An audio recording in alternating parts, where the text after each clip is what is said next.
Este é o Conexão Futura ao vivo aqui na tela do seu canal Futura e também estamos lá na internet, no nosso site. Acesse aí futura.org.br para conferir a nossa programação também na tela do seu computador. E hoje é o nosso dia de falar das novidades no mundo da educação.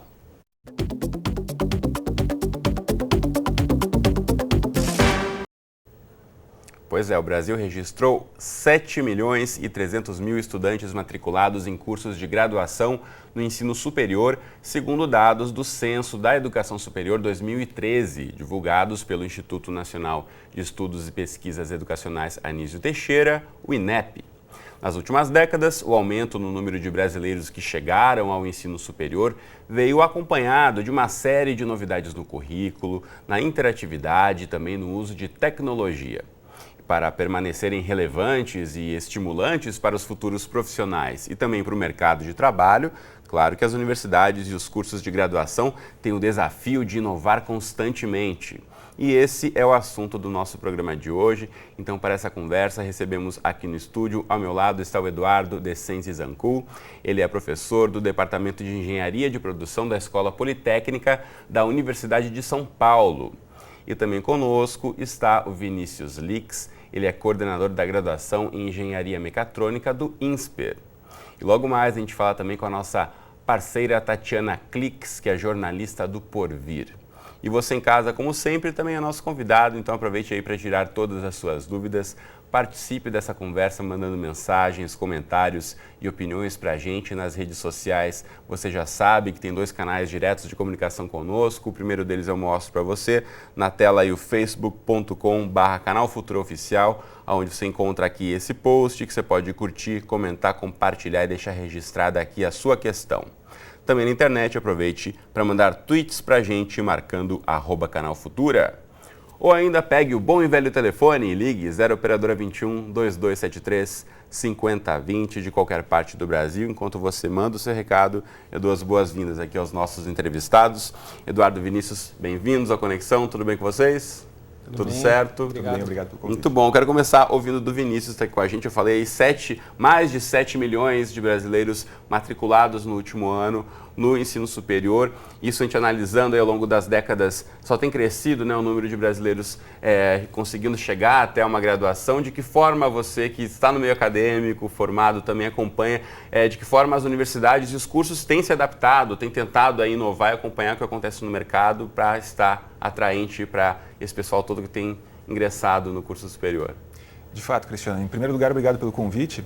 É importante a gente notar que o ensino superior no Brasil tem atraído um contingente grande de alunos de forma muito recente. Então, a partir de 96, o número de alunos no ensino superior cresceu de mais ou menos 1,5 milhão para o número que a gente tem hoje de 7 milhões e meio, né, de alunos praticamente. Então, quer dizer, é um processo relativamente recente. As universidades, elas, obviamente, atendem essa demanda e correm para oferecer inovações que sejam alinhadas com a expectativa dos alunos, né, e também com as expectativas do mercado de trabalho. O grande desafio aí que eu vejo nessa ascensão do número de alunos é como que você consegue crescer o contingente de alunos mantendo a qualidade do ensino. Esse é o grande desafio e eu acredito que no Brasil isso passará cada vez mais pela adoção de tecnologias dentro do próprio processo de ensino-aprendizado. Não tem muito como fugir disso, dado o crescimento tão veloz do número de matriculados no Brasil. Muito bem. Quero aproveitar aqui e mostrar já para você de casa um site que é o da Escola Politécnica da Universidade de São Paulo. Vamos colocar na tela o site da poli.usp.br, representada aqui no estúdio pelo Eduardo. Obrigado, Eduardo, mais uma vez pela presença. A Poli, que tem uma tradição de décadas aí no ensino de engenharia, nas áreas tecnológicas, em São Paulo, mas também como referência para todo o Brasil. E como a Poli tem tentado aí também se manter atualizada e conseguir se adaptar a esses novos tempos de cada vez mais brasileiros chegando até a universidade. Obrigado pelo convite também, Cristiano. Eu concordo com o Vinícius. O desafio que a gente tem é aumentar o número de alunos, mantendo a qualidade. E o que a gente tem feito é trabalhado com tecnologia, por um lado, para poder fazer o ensino online em algumas disciplinas em que isso seja possível, e por outro lado também com tecnologias para o ensino prático. Então a gente tem trabalhado, tem uma tendência muito forte de incremento do ensino prático. A engenharia, principalmente, teve um momento em que o ensino foi enfatizado de uma maneira muito teórica, e a gente tem visto de 10 anos para cá a volta da necessidade do ensino prático forte na graduação em engenharia. Então a gente tem utilizado tecnologias mais baratas, com máquinas mais baratas, para que os alunos possam praticar a engenharia no dia a dia, e quando possível, usando o ensino online. A gente tem uma disciplina da Escola Politécnica que a gente experimentou o uso do ensino online para o ensino de estatística. Agora, uma questão interessante de pensar é em relação a esse ingresso no ensino superior. No Brasil, ainda se fica muito preso, de certa forma, quando se tem um processo de seleção para uma empresa, das pessoas aplicarem para uma vaga de acordo com a sua formação, né? Se pensarmos em países como os Estados Unidos, o engenheiro pode atuar em qualquer outra área, ou um jornalista pode atuar em áreas diferentes. Vocês acreditam que a gente pode estar caminhando para aí, a partir desse momento em que as tecnologias estão mais disponíveis, em que os conhecimentos se cruzam, de certa forma, um pouco mais? Como é que você pensa nisso, Vinícius? Acho que esse é um bom ponto para a discussão, Cristiano. A gente constrói aqui no Brasil os nossos currículos baseado em conteúdos. Então, o paradigma é esse. Você pensa naqueles conteúdos que são necessários e constrói um currículo que se propõe a entregá-lo, esses conteúdos para os alunos. Nos Estados Unidos, tem um movimento recente de construção de currículos baseados em competências, que na realidade, é o processo inverso, se você for pensar, do tradicional. Quer dizer, você começa olhando uma profissão, e quais são as competências necessárias para o exercício dessa profissão. Então, por exemplo, no caso de um jornalista, obviamente ele precisa saber conduzir uma entrevista, ele precisa conseguir redigir um texto argumentativo e por aí vai. Então, e a partir dessas competências, você constrói um currículo de trás para frente, e não a partir dos conteúdos. O objetivo disso, lá nos Estados Unidos, foi tentar incorporar uma parte da população que via no ensino superior um mecanismo de inserção no mercado de trabalho mais diretamente. Então, você criando um currículo baseado em competências, consegue atender as demandas dessa população e alinhar essas demandas da população também com as demandas do mercado de trabalho. Então, essa é uma tendência que a gente vê lá. Existe uma instituição chamada College for America, que é um exemplo, acho que vale a pena a gente olhar, porque isso em algum momento vai chegar no Brasil. E fazendo um pequeno parênteses, funciona sempre baseado em cima de ferramentas tecnológicas de ensino à distância. Então chama-se ensino baseado em competências. Bom, em relação a essa questão do ensino à distância, também são modalidades que têm crescido cada vez mais. Agora, no último mês de agosto de 2014, 1.300 alunos ingressaram na nova graduação de engenharia da Univesp, que é a Universidade Virtual do Estado de São Paulo, que tem como proposta criar novos e inovadores cursos de educação à distância. Então, vou chamar agora a nossa parceira Tatiana Clix, jornalista do site Porvir, para explicar um pouco mais para a gente como é que funciona e o que muda na metodologia desse tipo de curso. Tudo bom com você, Tati? Oi, Cris, tudo bem? Bem-vinda mais uma vez à Conexão. Então, conta para a gente as novidades aí no ensino, na metodologia na Univesp. Então, a Univesp é a universidade virtual aqui do estado de São Paulo. E, enfim, é uma universidade à distância, né?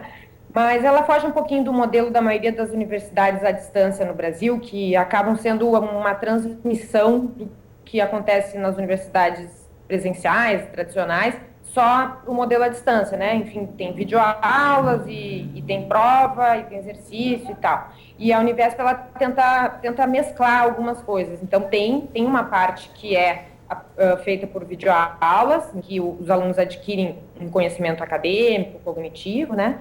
E tem outros dois eixos, que que eles chamam de colaborativo. Então, os alunos, eles são divididos em grupos, e mesmo que eles trabalhem muito à distância, eles trocam muita coisa com esses grupos. Eles trocam ou virtualmente, ou eles têm encontros de 2 em 2 semanas.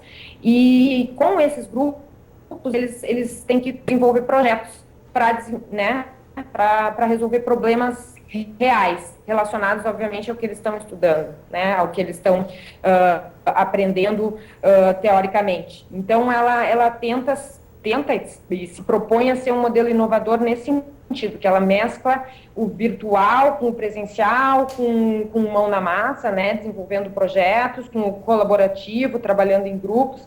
Acho que é um modelo que também bem interessante se observar se vai funcionar, que caminho que ele vai seguir, assim. Muito bem. Eu volto a falar com você daqui a pouquinho, Tatiana. Eu quero ouvir o comentário aqui do Eduardo do Vinícius em relação a uma iniciativa como a Univesp, que tenta mudar um pouco, né, como disse a Tati, normalmente os cursos tradicionais, aí, virtuais, é uma transposição do conteúdo que já acontece na universidade passado para o universo online. Aqui eu acho que é um novo caminho, uma nova possibilidade, né, Eduardo? Isso, a gente tem acompanhado o trabalho da Univesp e realmente o que eles estão fazendo como a Tatiana comentou, trazendo para o ambiente virtual elementos e tendências do ensino de ponta com a maior qualidade possível, como os projetos com inserção social, os alunos trabalhando em problemas reais. Então, esse é um ponto importante do trabalho em equipe, do trabalho multidisciplinar e da contextualização do problema, o ensino baseado em projetos e problemas, que a Univesp tem conseguido inserir no seu currículo. Pelo menos esse é o plano de trabalho deles. Né? Uhum. E está alinhado com o que você falava antes, né, Vinícius, a relação de trabalhar as competências, né? Exatamente. Hoje em dia, o conteúdo virou uma espécie de commodity, né? Então, você encontra conteúdo das melhores universidades do mundo disponível gratuitamente na internet. Então, não faz muito sentido mais você trazer o aluno para a sala de aula, juntar lá 90 pessoas, 50 pessoas em volta de um professor, para que esse professor repita esses conteúdos que já são conhecidos e estão disponíveis online das melhores universidades do mundo. Então, quando você traz o aluno para o encontro presencial, você tem que ter uma razão para isso. E o trabalho em equipe e o desenvolvimento de atividades baseadas em projetos é uma forte razão para você atrair os alunos para o campus e realizar experiências ali que sejam mais significativas para eles. E o conteúdo ele consome, por exemplo, online, como o modelo da Univesp. Uhum. Vou mostrar agora para você de casa o site do Porvir, onde você encontra aí muitos conteúdos interessantes em relação ao que estamos tratando aqui de inovações na área da graduação, mas também sobre assuntos que já tratamos aqui em outras oportunidades no nosso quadro em parceria com o Porvir, que são os cursos abertos. Deixa eu mostrar aqui para você de casa, acesse aí porvir.org, tem inclusive um especial aí sobre engenharia, que você pode ver aqui, uma série de reportagens que o pessoal do Porvir fez, inclusive aqui falando da Univesp, se você quiser saber um pouco mais sobre esses cursos da Universidade Virtual do Estado de São Paulo. Então acesse aí porvir.org. Antes de voltar a falar com a Tatiana, eu quero ouvir uma questão importantíssima aqui, que a gente sempre discute em relação aos cursos abertos. O Vinícius já falou, né? Você pode ter acesso a conteúdos das melhores universidades do mundo, Harvard, Stanford, LSE de Londres, a partir desses cursos abertos. Agora, você vai para o mercado de trabalho com um curso aberto como esse, há o problema da certificação, o problema do reconhecimento do mercado ou da empresa em relação ao curso que você fez. Esse é um principal desafio, uma dificuldade ainda para muita gente que faz um curso como esse, em ter o seu tempo dedicado, a sua atenção, depois ver isso reconhecido, né, como seja uma remuneração melhor ou uma boa colocação no mercado. Como é que vocês avaliam essa questão de como é verificado e certificado isso, Eduardo? Então, certificação é um ponto-chave dos cursos online, abertos ou não. Né? Então, várias instituições que provêm esse tipo de curso têm trabalhado em mecanismos de certificação para que a pessoa possa, por um lado, comprovar para ela mesma que ela aprendeu e medir quanto ela aprendeu. Essas instituições também estão interessadas em saber quantos alunos estão aprendendo e aumentando o engajamento com novas ferramentas. E, por outro lado, também poder mostrar para o mercado de trabalho um certificado. Então, tem iniciativas de certificação de provas online ou de provas presenciais ou de misturar o curso online com algumas atividades de alto valor agregado, com projetos presenciais, para que o aluno possa, de fato, comprovar o seu aprendizado e mostrar esse aprendizado também para o mercado de trabalho. Uhum. Eu acho que esse é um ponto essencial. Tem um consultor, né, americano que ele escreveu um livro que chama A Universidade Inovadora, chama Clayton Christensen. A tese dele é a seguinte, o argumento dele é o seguinte: a universidade ela presta 3 tipos de serviço. Tá? Um deles é o mais conhecido, que é o serviço de educação. Tá? Então, entrega o ensino. Mas ela presta 2 outros serviços. Um deles é a avaliação, que foi o que o Eduardo falou, e um terceiro a certificação.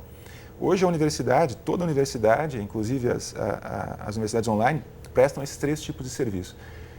Na visão dele, do futuro da universidade, ele diz que esses serviços vão ser desagregados. Tá? Isso é muito interessante. Então, na visão dele, alguns players aí surgem que continuam oferecendo o serviço de educação, mas outros surgirão só para fazer a certificação e a avaliação. Tá? Nesse mundo, o sujeito poderia fazer um curso online nessas universidades que você falou, em plataformas de ensino à distância, e poderia, dentro de um certificador nacional, obter a certificação correspondente àquela competência que ele adquiriu. Vinculado, por exemplo, ao Ministério da Educação? Exatamente. Poderia ser uma opção. Então, acho que tem um passo regulatório que precisa acontecer ainda no Brasil, né, se é que algum dia acontecerá, e eu acho que acontecerá, né, onde você permite que surjam, né, atores aí no meio educacional que façam partes separadas do que hoje é um pacote único de atividades da universidade. O ensino, a certificação e a avaliação. Muito bem. Tatiana, você continua ouvindo a gente aí e eu sei que vocês têm uma expertise muito grande no porvir, em ter contato com essas experiências, né? A partir do que vocês apresentaram nesse especial que eu mostrei há pouco sobre engenharia no site do Porvir, sobre os assuntos que já abordamos em outras parcerias aqui, falando sobre os cursos abertos. Como é que você tem percebido aí esse caminho, como o Vinícius aponta, de uma universidade um pouco mais sem essa estrutura fechada, né? E a questão da avaliação principalmente?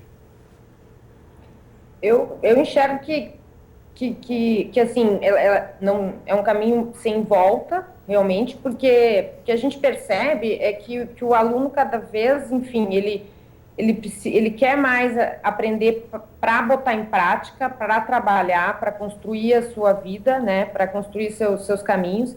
E os modelos tradicionais, eles muitas vezes, assim, as pessoas ficam lá fazendo várias disciplinas e cumprindo várias tarefas que muitas vezes não fazem tanto sentido para elas e não acabam depois tendo que complementar suas formações, porque o mercado está em... Não necessariamente que os cursos sejam ruins, mas é porque o mercado está em constante transformação. O que cada profissional precisa muitas vezes não é o que um curso, né, o que um curso oferece para ele, tal. Tem uma profissão que você precisa saber um pouco de engenharia, um pouco de arquitetura, um pouco de design, sei lá. Então, assim, existe muito essa necessidade de dar uma flexibilizada, né? Mas eu acho que o grande empecilho, por enquanto, ainda é a legalidade de tudo isso, né? A certificação, assim, como fazer isso de maneira que seja realmente legal e o próprio mercado aceitar esses diferentes tipos de formações. Aí eu até queria perguntar para o Vinícius se nos Estados Unidos o marco regulatório já está mais adiantado, se tem algum lugar onde isso esteja num caminho mais avançado. Tatiana, nos Estados Unidos, muito recentemente, iniciou esse método, essa metodologia de ensino baseado em competências a ser implantada nas universidades. Né? E o que seria lá o Ministério da Educação, né, o Departamento de Educação, ele tem anualmente e gradualmente autorizado novas instituições, né, a oferecer cursos de graduação dentro desse método baseado em competências. Então, a impressão que eu tenho é que o Ministério de Educação americano está conduzindo experimentos piloto, né, e conforme o resultado desses experimentos tem se mostrado positivos, ele vai expandindo o alcance desses programas. Então, me parece ser uma medida prudente para um Ministério de Educação e eu acredito que a gente, em algum momento, vai seguir o mesmo caminho aqui no Brasil. Muito bem. O próprio sistema universitário da Califórnia, né, que é um estado que tem um sistema universitário muito avançado, começou a testar a aceitação de créditos, né, disciplinas cursadas nesses portais, nesses sistemas de ensino online. Então, eles estão avaliando isso de uma maneira gradativa para implementar isso. Então, para cursar um curso, por exemplo, na Universidade da Califórnia, você não precisa necessariamente ter feito todos os créditos nessa universidade. Exatamente. Isso, na verdade, começa-se a pensar em um novo modelo um pouco mais flexível, né? Pensando nessas necessidades de cada um, na formação específica de cada um. Quero aproveitar aqui e registrar também as participações já que chegaram para a gente aqui do Pedro Cavalcante pelo Facebook, dizendo que está acompanhando a gente lá de Pernambuco. Um abraço aí para todos de Pernambuco que acompanham o Conexão Futura. E ele fala que aponta bem essa questão que o ambiente acadêmico está preparado, mas é visível a necessidade de melhoras, né, de tentar aí abrir um pouco mais, redimensionar. Mas uma questão que, enquanto vocês falavam dessa diversidade agora dos cursos abertos, eu fiquei me perguntando em relação à estrutura das universidades e à certificação, enfim, internacional das universidades brasileiras. Não temos aí muitas universidades brasileiras naqueles rankings das 100 melhores do mundo, tem a USP, a Unicamp, ali que normalmente acabam aparecendo e despontando entre as melhores. A partir desse momento em que a gente aqui do Brasil ou de qualquer parte do mundo pode cursar um curso de outra universidade, não haveria aí um enfraquecimento da universidade no país? Como é que vocês avaliam isso? Na verdade, a Universidade Brasileira ela tem que se inserir nesse processo e isso está acontecendo. A USP tem lançado cursos online nas mesmas plataformas que participam Stanford, Harvard, MIT, tem participado com as 100 ou 150 maiores universidades do mundo desse movimento. Então, ao mesmo tempo em que a gente recebe conteúdos, isso ajuda também a puxar o nosso nível para cima, a gente está colocando conteúdos nessas plataformas e levando conteúdos para outros países da América Latina, outros países de língua portuguesa. Então, a gente está se inserindo nisso. Faz parte, acho que é uma troca. No âmbito universitário, a internacionalização sempre foi uma desejada, almejada, buscada, né? Intercâmbio de acadêmicos, um vai, outro vem. Então, a gente não pode só receber, a gente tem que colocar conteúdos, colocar nossos estudantes, e isso acho que está acontecendo. Como disse a Tatiana, é um caminho sem volta, né? E de fato, o Brasil tem recebido cada vez mais estudantes de outros países que veem aqui o nosso estudo como uma referência de qualidade, então acho que é não ficar para trás, né, Vinícius? Exato, exatamente. O movimento de internacionalização ele é desejável e eu não acredito que ele enfraqueça a Universidade Nacional, pelo contrário, ele nos expõe à competição saudável, no sentido de ser uma competição acadêmica, né, intelectual, e isso só tem a fazer com que a universidade melhore. Então vejo com bons olhos aí o movimento de internacionalização. Muito bem. Deixa eu voltar a chamar a Tati rapidamente para me despedir, já que estamos chegando na reta final do programa. Tatiana, uma conclusão sua rapidamente em relação a essa questão da internacionalização, né? A gente tem visto o Brasil aí despontando, estudantes internacionais vindo para cá. Como é que vocês aí no Porvir percebem também esse movimento de troca de informações entre as universidades brasileiras e internacionais? Eu entendo que, de novo, assim, a tecnologia, ela sempre pode assustar, mas ela sempre tem uma possibilidade de escalar coisas, né? Então, ao mesmo tempo que com os cursos a gente tem acesso a outros conteúdos que a gente não teria, ao mesmo tempo a gente pode compartilhar mais facilmente, a gente pode fazer mais pesquisas em conjunto, a gente pode ter acesso a informações que complementem pesquisas aqui, e isso tende a aumentar a internacionalização, né? Ou até mesmo pesquisadores, pessoas de fora podem conhecer melhor as nossas pesquisas, as nossas universidades, colaborar com as nossas instituições. Eu não acredito não que vai enfraquecer, acredito que é uma oportunidade para interagir mais com outras universidades, outros países, outros estudos. Eu acho que é positivo. Muito bem. Tatiana Klix, muito obrigado mais uma vez pela participação aqui conosco no Conexão. Boas festas para você e até ano que vem. A gente espera aqui no Conexão em janeiro. Tá bom, obrigada. Eu queria agradecer em especial essa parceria que a gente fez esse ano e vamos continuar conversando. É isso aí, um abraço para você. Tchau, um abraço. Tchau, tchau. Deixa eu aproveitar aqui e mostrar mais uma vez para você de casa o site do Porvir, para você buscar outras referências sobre o nosso tema de hoje, porvir.org, e também aproveito para mostrar para você de casa o site do INSPER, que está aí para você também na tela, representado aqui no estúdio pelo nosso entrevistado Vinícius. A gente já está aí encaminhando para a reta final, então queria só uma conclusão rápida de vocês. Agora é época de férias, muita gente em casa, com tempo livre, por que não aproveitar e desbravar nessas tecnologias, né, Eduardo? Buscar um curso online, de repente? Exatamente, é um bom momento para o estudante se inserir num curso online e aprender coisas a mais que ele não teria no curso dele, ou que um profissional já formado queira buscar, sempre é o momento de aprender, né? Sem dúvida, né? A atualização tem que ser constante, né, Vinícius? Exatamente, esse é o momento onde é único, acho, na história, né? Porque o estudante tem escolha. Hoje ele pode escolher onde ele quer estudar, com quem, qual conteúdo e em qual hora.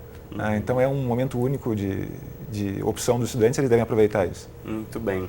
Então, obrigado, Eduardo, obrigado, Vinícius, pela presença hoje comigo aqui no Conexão Futura. Foi um prazer recebê-los. Obrigado. Muito bom, você de casa, obrigado pela companhia. O pessoal do Nordeste que mandando muitos recados, Bahia, Pernambuco, um abraço para todos. E obrigado pela companhia de sempre. Te espero aqui de segunda a sexta ao vivo às 2h30 da tarde. Temos encontros nas representações à 00:30 e 7h30 da manhã. Ou então qualquer hora do dia e da noite a gente se encontra no site do Canal Futura. Um abraço para você e até a próxima.